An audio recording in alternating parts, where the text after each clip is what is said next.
A paz do Senhor, meus queridos, tudo bem? Que o Senhor seja com você, com a sua casa, com a sua família. Nós vamos nos reunir nesse momento mais uma vez para o nosso encontro de paz, que é aquele momento em que nós tiramos para refletir um pouco sobre a palavra de Deus, para aprendermos juntos. Eu quero que vocês entendam que o que eu vou falar para vocês é algo que Deus já falou comigo também. Então, não é uma palavra para quem está ouvindo, é palavra também para mim, né? Então, eu quero convidá-los a abrir a Bíblia em Romanos 8, que é um capítulo muito especial do livro de Romanos. Uma vez eu ouvi um radialista falar que se a Bíblia toda se perdesse, só restasse esse capítulo, é como se a Bíblia inteira tivesse sido salva. Tamanha a revelação que Deus deu a Paulo para escrever este capítulo, né? Então, nós vamos lê-lo, são 39 versículos, nós leremos grande parte deles, o que o Espírito Santo tocar nos nossos corações, amém? Vamos lá. Versículo 1, capítulo 8, Romanos 8, capítulo 8, versículo 1. A nova vida debaixo da graça, segundo o Espírito de santidade e adoção. Portanto, agora nenhuma condenação há para os que estão em Cristo Jesus, que não andam segundo a carne, mas segundo o Espírito. Porque a lei do Espírito de vida em Cristo Jesus me livrou da lei do pecado e da morte. Portanto, o que era invisível à lei, visto como estava enferma pela carne, Deus enviando o seu Filho em semelhança da carne do pecado, pelo pecado condenou o pecado na carne, para que a justiça da lei se cumprisse em nós, que não andamos segundo a carne, mas segundo o Espírito. Porque os que são segundo a carne inclinam-se para as coisas da carne, mas os que são segundo o Espírito para as coisas do Espírito. Porque a inclinação da carne é morte, mas a inclinação do Espírito é vida e paz. Porquanto a inclinação da carne é inimizade contra Deus, pois não é sujeita à lei de Deus, nem em verdade o pode ser. Portanto, os que estão na carne não podem agradar a Deus. Vós, porém, não estáis na carne, mas no Espírito, se é que o Espírito de Deus habita em vós. Mas se alguém não tem o Espírito de Cristo, este tal não é dele. E se Cristo está em vós, o corpo na verdade está morto por causa do pecado, mas o Espírito vive por causa da justiça. Vamos fazer uma pausa aqui. Quando a gente fala e quando a gente lê que diz aqui que não há nenhuma condenação para aqueles que estão em Cristo, que não andam segundo a carne, mas segundo o Espírito. A gente vê aqui que o apóstolo Paulo está dizendo que aqueles que andam de acordo com a carne vivem debaixo de acusações, porque o próprio pecado gera as acusações em nós. Principalmente quando nós já tivemos contato com a palavra do Senhor, quando nós já ouvimos o Evangelho, a gente percebe que existe um caminho certo e um caminho errado. E que quando nós não seguimos pelo caminho certo e tomamos o caminho do pecado, a nossa consciência vai nos acusar. Ela vai nos acusar porque o Espírito Santo já operou em nós o espírito de arrependimento. E quando nós agimos contra a vontade de Deus, o Espírito Santo nos incomoda. E ele nos incomoda até que nós entremos em comunhão com ele novamente e peçamos perdão por aquilo que temos cometido. Então é muito importante a gente entender que o andar segundo a carne é estar contra o Espírito de Deus, é estar contra o Espírito que habita em nós, que Deus enviou para nós, para nos guiar, para nos direcionar. E quando a gente fala aqui que a lei do Espírito de vida em Cristo Jesus me livrou da lei do pecado e da morte, é porque Jesus nos trouxe a possibilidade de nos arrependermos a qualquer momento do caminho errado. Quando a gente vê que no tempo da lei era necessário que fosse entregue uma oferta, não poderia ser qualquer oferta, tinha que ser um cordeiro. Se a pessoa não tivesse dinheiro para prover o cordeiro, tinha que ser um pombo, um outro animal. Então era uma série de regras. Hoje a única regra que nós temos é confessar o Senhor Jesus como Senhor e Salvador das nossas vidas e então sermos salvos. Então, Jesus veio para nos livrar da lei do pecado, para nos livrar da morte, para simplificar o acesso ao céu. Eu estava lendo agora há pouco uma frase de um escritor chamado C.S. Lewis. Ele diz que o Filho do Homem, né, o Filho de Deus se fez homem para que o homem pudesse ser feito filho de Deus. E esse é o objetivo pelo qual Jesus veio à Terra, para que nós pudéssemos nos tornar filhos de Deus através dele, através da fé nele. E quando a gente fala aqui, que no versículo 3, porquanto que era impossível a lei, Deus enviando o seu Filho, pelo pecado, condenou o pecado na carne, para que a justiça da lei se cumprisse em nós que não andamos segundo a carne, mas segundo o Espírito. E aqui fala também que os que são segundo o Espírito se inclinam para as coisas do Espírito. E os que são segundo a carne se inclinam para as coisas da carne. Então nós temos que observar o nosso caminho, observar a nossa vida. Como tem sido o nosso caminhar de Deus, diante de Deus. Se nós temos experimentado diversos revés, diversas contrariedades na vida, nós temos que entender até que ponto essas coisas ruins têm vindo sobre a nossa vida. Se elas são consequências de pecado, né? Se o que a gente tem passado é consequência de um pecado cometido contra Deus, ou se isso é algo que veio para a glória de Deus. Lembrando um dos milagres que Jesus realizou, os discípulos viram aquele homem e falaram: Jesus, quem pecou, foi ele ou seus pais? E Jesus falou: nem ele nem os pais, mas para que viesse sobre ele a glória de Deus. Então aquela enfermidade que aquele homem portava não era fruto de um pecado, não era fruto de um castigo que ele deveria tomar sobre si, mas foi entregue sobre a vida dele, porque um dia aquele homem toparia com Jesus e o nome de Jesus, o nome de Deus seria glorificado através da vida dele.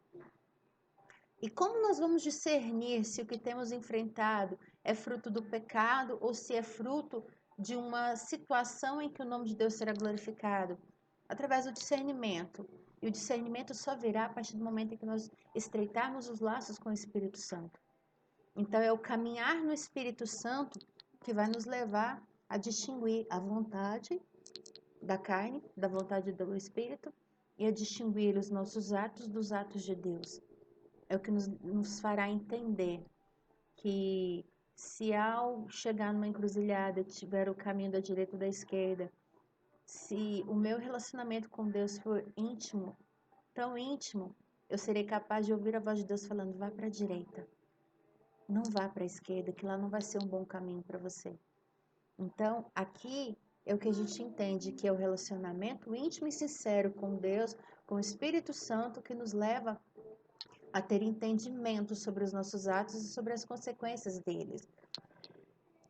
Quando a gente vê aqui também, no versículo 10, tá aqui: se Cristo está em vós, o corpo na verdade está morto por causa do pecado, mas o Espírito vive por causa da justiça. Cristo veio para trazer vida e morte. Vida eterna para nós, vida abundante, mas a morte da nossa carne. Quando nós entregamos a nossa vida a Jesus, é como se nós estivéssemos crucificando a nossa carne. E crucificar a nossa carne significa colocar os nossos desejos, as nossas vontades em segundo plano. Porque é o nosso primeiro plano, o nosso objetivo principal será agradar a Jesus com a nossa vida, com os nossos atos. E quando a gente fala aqui, no versículo 11, e se o espírito daquele que dos mortos ressuscitou a Jesus habita em vós, aquele que dos mortos ressuscitou a Cristo também vivificará o vosso corpo mortal, pelo seu espírito que em vós habita. A gente entende que Jesus, que dos mortos ressuscitou, habita em nós. Nós sabemos que existem duas mortes que o ser humano será capaz de enfrentar. A primeira, que é a morte física, e a segunda, que é a morte espiritual. E quando a gente fala da morte física, nem todos a experimentarão, né? Nós sabemos que Deus levou Enoque, Deus levou Elias, eles não experimentaram a morte física. Mas muitos de nós também não experimentarão a morte física em virtude do arrebatamento, quando Jesus vier buscar a sua igreja. Mas A morte espiritual, ela está disponível para todos aqueles que não aceitaram a palavra do Senhor. Então pode ser que um homem morra fisicamente e ainda morra espiritualmente, porque ele morreu na carne, ele morreu longe de Jesus. E a gente vê aqui que Jesus veio também para ressuscitar, para vivificar o nosso corpo mortal. Jesus veio para nos dar uma vida abundante fisicamente. E quando a gente fala de vida abundante, muitas pessoas tendem a ir para o lado financeiro, para o lado da prosperidade financeira, mas a vida abundante é muito mais do que isso. A vida abundante é uma pessoa estar plena em todos os sentidos, ela estar com a sua família nos pés do Senhor, ela poder dizer o que Josué disse, que eu e minha casa servimos ao Senhor. Não importa o que vocês vão fazer, escolham hoje o Deus que vocês vão servir, mas a minha família já escolheu. Então, uma vida plena, uma vida vivificada em Cristo, é quando a sua família está aos pés do Senhor, é quando o seu trabalho, a sua renda está submetida ao Senhor, é quando o seu casamento está submetido ao Senhor, quando a criação dos seus filhos está submetida ao Senhor. Quando você olha em todas as suas áreas, as áreas da sua vida, e você não enxerga nenhuma brecha, nenhum buraquinho por onde possam passar as raposinhas e entrar no seu campo. Às vezes a gente fica tão preocupado com grandes pecados, hoje a gente pode até falar, né? Não existe pecadinho, pecadão, mas existe grandes consequências e pequenas consequências relacionadas ao pecado. E às vezes a gente fica preocupado com aquele pecado que traz grandes consequências e esquece de observar aqueles pecados de estimação. Aqueles pequenos que não trazem a morte imediata, mas trazem a morte dia após dia. E que, com o passar do tempo, trarão a morte espiritual num nível tão grande que a pessoa pode não perceber onde foi que tudo aquilo começou. Então, a gente vê isso aqui, que Jesus veio para nos dar vida, vida abundante, para vivificar o nosso corpo, para que o Espírito dele possa habitar em nós e nós com ele, e nós sejamos capazes de discernir o que ele tem para as nossas vidas. Aqui a gente também fala, o apóstolo Paulo fala aqui no versículo 12. Vamos ler mais alguns versículos. De maneira que, irmãos, somos devedores, não a carne para viver segundo a carne. Porque se viverdes segundo a carne, morrereis. Mas se pelo Espírito mortificardes as obras do corpo, vivereis. Aqui fala, nós somos devedores. Nós somos devedores porque Jesus pagou um preço muito grande por nós. E todos os dias nós temos que submeter a nossa vida a esse preço que foi pago. Todos os dias nós temos que submeter as nossas vontades, submeter a nossa alma para que o Espírito de Cristo habite em nós. Isso é o mínimo que nós podemos fazer para não pagar, mas para pelo menos deixar claro, falar, Senhor, ainda que eu desse a minha vida, não seria nada pela salvação que eu recebi, porque o teu filho, meu Deus, era justo. Ele era puro e morreu por mim, eu sou pecador. Então, ainda que nós dessemos a nossa vida, não seria simplesmente a morte de um pecador. E esse é o fim que nos espera. Mas que nós possamos entregar as nossas vidas constantemente a Jesus para fazer pelo menos merecer. Eu não diria talvez merecer, mas talvez para dignificar o que Jesus fez por nós. E aqui fala, porque se viverdes segundo a carne, morrereis, no versículo 13. Mas se pelo Espírito mortificardes as obras do corpo, vivereis. Porque todos os que são guiados pelo Espírito de Deus, esses são filhos de Deus. Porque não recebestes o espírito de escravidão, para outra vez estardes em temor. Mas recebestes o espírito de adoção de filhos, pelo qual clamamos Abba Pai. A partir do sacrifício de Jesus, nós fomos feitos filhos de Deus por adoção. Deus nos adotou naquele momento em que Jesus derramou a última gota do seu sangue naquela cruz. Naquele momento, Jesus nos comprou com preço de sangue para que nós fôssemos capazes de experimentar da grandeza que é servir a Deus e sermos chamados filhos de Deus. Naquele momento, Jesus ele rompeu o véu, ele tirou a separação que havia entre Deus e o homem. Ele acabou com aquele sistema onde uma pessoa tinha que ir a um sacerdote para o sacerdote falar com Deus, para Deus mandar o recado e o recado chegar até ele. Naquele momento, Jesus falou: a partir de agora, vocês podem chegar a Deus a hora em que vocês quiserem. Vocês podem falar com o Pai, vocês têm acesso ao Pai livre. E aproveitem desse livre acesso. É como você viajar de férias e ir para um hotel onde está tudo incluso. e você pode comer, beber à vontade, o tanto que você quiser. E o que Jesus trouxe para nós foi isso. Ele trouxe esse sistema all inclusive, quer dizer, tudo está incluído, tudo que Deus tem, tudo que Deus criou, Ele deixou à nossa disposição para nós acessarmos a hora que quisermos. E nós só precisamos confessar que o Filho dele que morreu por nós é o único e suficiente Salvador. Quando nós falamos aqui, também no versículo, vamos mais para frente, no 14. Porque todos os que são guiados pelo Espírito de Deus, esses são filhos de Deus. Porque não recebeste o espírito de escravidão, para outra vez estares em temor, mas recebeste o espírito de adoção de filhos, pelo qual clamamos Abba Pai. O mesmo Espírito testifica com o nosso espírito que somos filhos de Deus. E se nós somos filhos, somos logo herdeiros também, herdeiros de Deus e co-herdeiros de Cristo. Se é certo que com ele padecemos, para que também com ele, desculpem, com ele sejamos glorificados. Aqui o apóstolo Paulo está dizendo, a partir do sacrifício de Jesus, ele nos fez co-herdeiros com ele. Nós vamos herdar o que Deus criou juntamente com Cristo, porque ele nos adotou.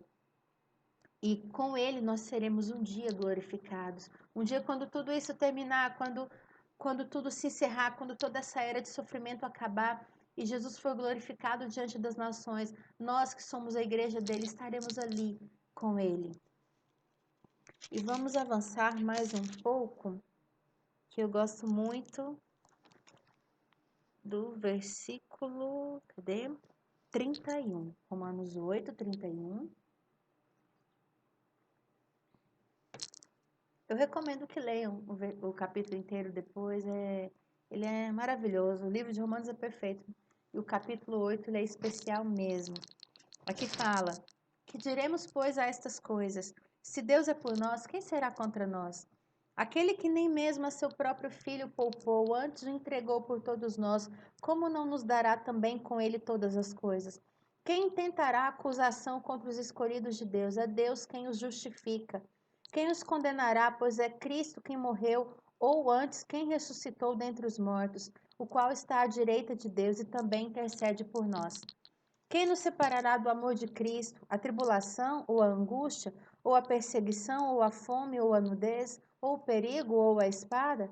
Como está escrito: por amor de ti somos entregues à morte todo dia, fomos reputados como ovelhas para o matadouro. Mas em todas essas coisas somos mais do que vencedores, por meio daquele que nos amou. Porque estou certo de que nem a morte, nem a vida, nem os anjos, nem os principados, nem as potestades, nem o presente, nem o porvir, nem a altura, nem a profundidade, nem alguma outra criatura nos poderá separar do amor de Deus que está em Cristo Jesus, nosso Senhor. Aleluia. A gente vê que Jesus veio para nos trazer essa vida plena, onde nada nos separará do amor dele, desde que nós estejamos com ele. E talvez alguém esteja pensando, mas esse evangelho é para quem não... Essa pregação é para quem não ouviu falar de Jesus, é para alguém que precisa se converter? Não, meus irmãos, essa palavra é para nós. Todos os dias. Aqui fala que, por amor de ti, somos entregues à morte todo dia, como ovelhas para o matadouro. Todos os dias da nossa vida, o diabo está diante de nós para nos tragar.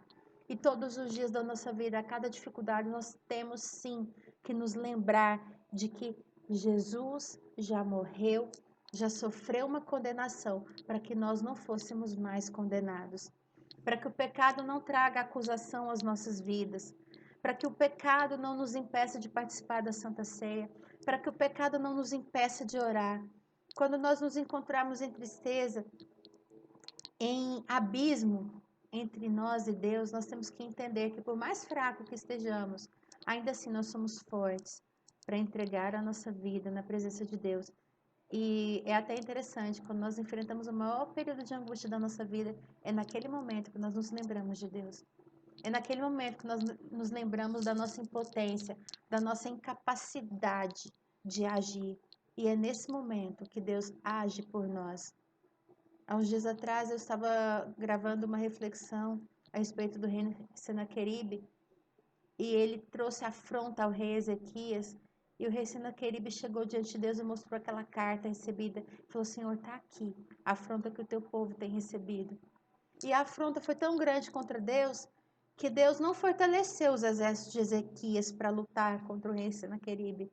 O próprio Deus enviou o seu anjo para derrotar aquele exército. Isso nos leva a entender que tem batalhas que são para nós, mas tem batalhas que são para Deus. E nós temos que, através da comunhão com o Espírito Santo, ter discernimento e sabedoria para só agir quando a batalha for para nós. Se o que nós temos enfrentado é algo que só Jesus pode resolver, não nos resta nada senão crer e esperar que Deus vai resolver. É Ele quem vai agir. Nós não podemos viver colocando uma causa diante do altar de Deus e 30 segundos depois voltar lá para buscar, porque vai falar assim: ah, Deus está demorando, deixa eu resolver. Não. Se nós fôssemos capazes de resolver, a gente sequer teria entregue no altar. Quando nós entregamos no altar, porque nós reconhecemos a nossa impotência e que nós sejamos humildes o suficiente para reconhecer a nossa impotência até o fim, para que Deus possa agir. Para que ele possa agir como está escrito aqui. Quem os condenará? Pois é Cristo quem morreu antes. Ele morreu por nós, ele já nos libertou, ele já nos sarou. Nós não temos que viver sofrendo acusações, nós não temos que viver sofrendo o nosso sofrimento. É até engraçado falar isso, mas a gente enfrenta uma dificuldade, nós temos que vê-la sob a ótica celestial e não sob a ótica humana. Né? Tem uma frase que muitas pessoas já devem conhecer que fala assim: não mostre para Deus o tamanho dos seus problemas, mas mostre para os seus problemas o tamanho do seu Deus. O Espírito Santo tem que ser a nossa lente.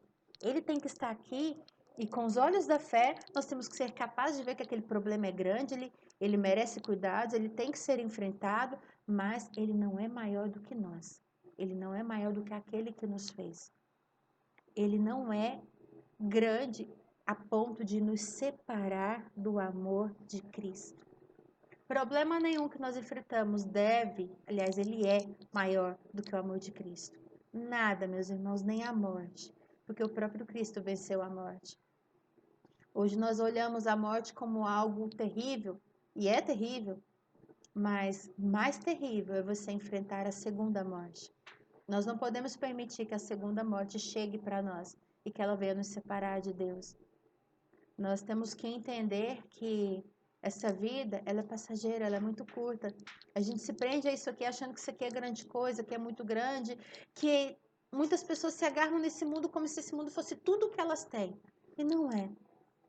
Nós temos que ver nesse tempo de pandemia que temos enfrentado, de pânico, de doença, que a doença é séria, nós temos que tomar cuidado, nós temos que manter a nossa higiene, sim, temos que fazer isso. Isso é a parte que nos cabe.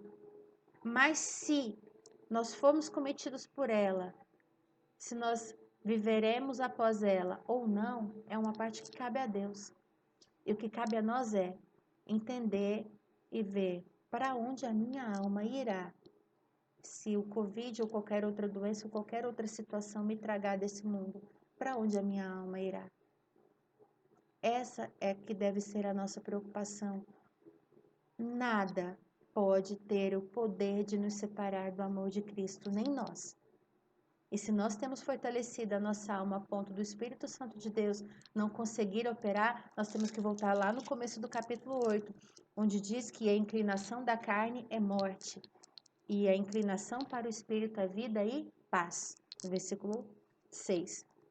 Se nós temos enfrentado lutas após lutas e não temos visto resultado, não temos tido refrigério nem a paz interior para resolver isso, tem algo errado.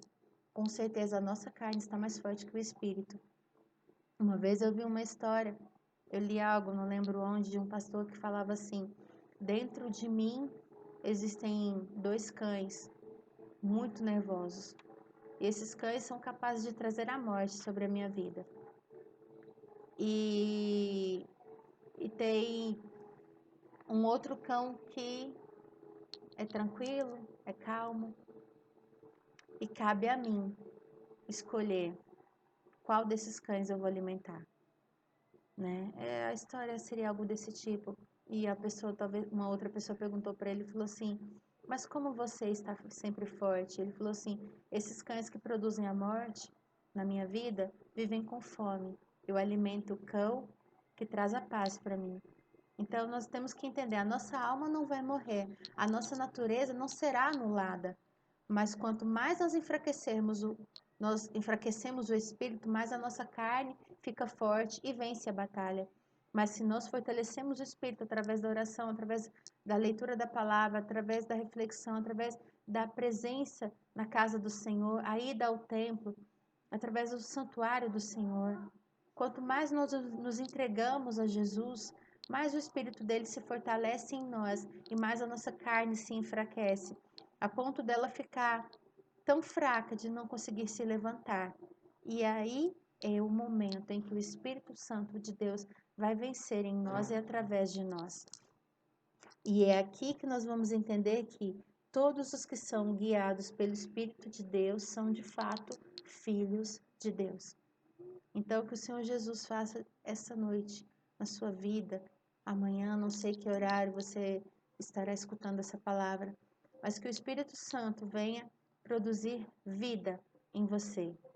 Que ele produza vida de tal ponto que você não seja mais levado pelas acusações do pecado, de modo que quando o pecado chegar na sua vida, que ele seja um acidente e que você o trate sempre como um acidente, e que se há algum pecado de estimação na sua vida, que você tenha discernimento para abandonar e se arrepender de fato e de verdade e levar isso para longe da sua vida. Que você entenda que o Espírito Santo veio para nos trazer vida abundante, que Jesus morreu para que nós fôssemos feitos filhos de Deus, para que nada seja mais capaz de nos separar do amor de Cristo. E vamos ler mais uma vez. Aqui, quem nos separará do amor de Cristo? A tribulação, ou a angústia, ou a perseguição, ou a fome, nudez, perigo ou espada? E aqui ele fala, no versículo 38, estou certo de que nem a morte, nem a vida, nem os anjos, nem os principados, nem as potestades, nem o presente, nem o futuro, nem a altura, nem a profundidade, nem alguma outra criatura poderá nos separar do amor de Deus, que está em Cristo Jesus, nosso Senhor. Que o Senhor Jesus se faça presente na sua casa, que o Senhor Jesus se faça presente em todas as áreas da sua vida. Que todas as áreas da sua vida, que cada célulazinha do seu corpo reconheça o sacrifício de Jesus por amor de você, para que você tivesse vida abundante em todos os sentidos, para que você tenha paz mesmo estando em um barco afundando, para que você tenha paz mesmo na situação de desemprego, para que você tenha paz mesmo na situação de doença, para que você tenha paz mesmo na situação de rebeldia dos filhos, porque é a paz de Jesus que excede todo o entendimento que nos dá condições de enfrentar o dia mau. Que aqui ele fala, por amor do Senhor Jesus somos entregues à morte todo dia, como ovelhas para o matadouro, mas ainda assim nada é capaz de nos separar do amor de Cristo. Que o Senhor Jesus esteja com você, com a sua casa, que Ele te abençoe e te guarde e te proteja todos os dias. Receba essa palavra, não de mim, mas do Senhor Jesus, porque ela também veio para mim. Graça e paz, fiquem com Deus, até a próxima e que o Senhor Jesus esteja com todos vocês. Amém?